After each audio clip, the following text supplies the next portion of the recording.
What's going on, Falcons fans? Logan here. Welcome back to Rise Up Rundown, and if you're new here, welcome. So as most of you know, I made a video predicting every Atlanta Falcons offensive player's stats for 2020, and in this video, it's going to be the opposite. I'm going to be predicting every Atlanta Falcons defensive player's stats for 2020, and I am going to give you a little bit of a heads up. The pass rush and even the linebackers I'm pretty high on. The secondary, not so much. But let's go over it right now. Let's get it started with the pass rush. And I'm not going to lie to you guys, I'm very high on the Falcons pass rush this year. I think it's actually, for once, going to be really good. And it all starts out with Grady Jarrett. He is the man. I love Grady Jarrett. Now, 70 total tackles, I will admit, is a little bit of a stretch. But I think the 43 solo tackles and the 8 sacks, I think that's pretty spot on. I think Grady Jarrett is going to have, yet again, another amazing year. Then we move on to Dante Fowler Jr. His sack numbers were not really as high as I thought it was going to be, but I do think he's still going to have a good year with 54 tackles and 39 solo tackles. I thought the sack numbers were going to be a little higher, but I think it's still a good year for Dante Fowler. Now we move on to Tyeler Davison, and he's a little bit more of a run stopper than he is a pass rusher, so I only gave him 2 sacks, but I do still think he's going to be some help on the D line, so he's going to have 53 tackles and then 40 solo tackles. Now we move on to Marlon Davidson, and I have a little bit of a bold prediction. I actually think Marlon Davidson starts over Takk McKinley maybe midway through the season. That is a bold prediction because I'm just a lot higher on Marlon Davidson than I am Takk McKinley. Now, I don't think Marlon Davidson starts out really good like, we all kind of think he will. I think he's going to start out a little slow because he's a rookie.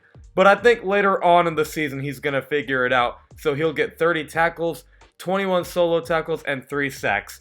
That looks like, a down year for him. But hey, come on, it's his first year. Let's just be honest, he's probably not going to do really, really good, so let's just kind of give him time. Then for Takk McKinley, I'm just going to be honest. I don't think he's going to be with us for much longer. I will admit he's probably going to get a little more than this, 17 total tackles and 1 solo tackle. I don't even have him getting a sack.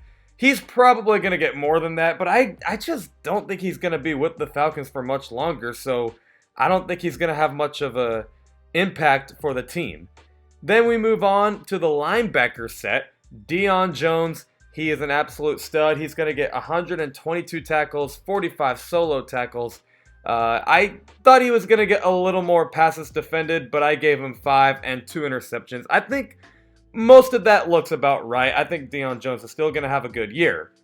Now, the rest of the linebackers, I will admit I'm kind of sleeping on the fact that we don't really have many good linebackers either. I said that secondary was a big issue for us, but outside of Deion Jones, our linebacker situation is a little scary, but I do have a little bit of high expectations for Foye Oluokun, who he's going to have 84 tackles, 53 solo tackles. He's not really going to do a whole lot after that, though. I think he's only going to get like 2 passes defended, and I don't think he's going to get an interception.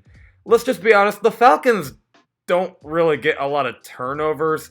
If their defense is good like it was in 2017, they kind of just force the team to punt. They don't necessarily turn it over, but yeah, anyway, I think Foye is going to have a pretty solid season. And then we go to Mykal Walker. I'm not expecting anything huge from him. 22 tackles, 8 solo tackles, and then that's about it. He's a rookie, and I don't really think he was like the linebacker to get at the 4th round, but whatever. I hope he does good, and I don't think he starts out good. I think he's going to need some time, so he probably won't start out in Atlanta very well, but that's just my prediction. Now we move on to the secondary, and if you saw my previous video, you'll know that I said that the secondary is definitely the Falcons' biggest weakness right now. However, I don't think it's terrible, and we'll just go over what I mean by that. Let's start with Isaiah Oliver. He's going to have 60 tackles. I don't know if that's good or not because a corner's job is to defend the pass more than he is to tackle. But anyway, I think he's going to defend 13 passes and then get 1 interception. I mean, I hope that's good. I just hope he doesn't get burnt every time. And then we got Kendall Scheffield. I kind of thought his numbers were going to be a little higher, but I gave him 43 tackles, 7 passes defended. I actually didn't give him any interceptions because I just don't really know who's going to start on the other side. Is it going to be Kendall Scheffield or is it going to be AJ Terrell? That's where I'm like, who's going to start here? And then we got AJ Terrell, 39 tackles, 10 passes defended, and then 0 interceptions.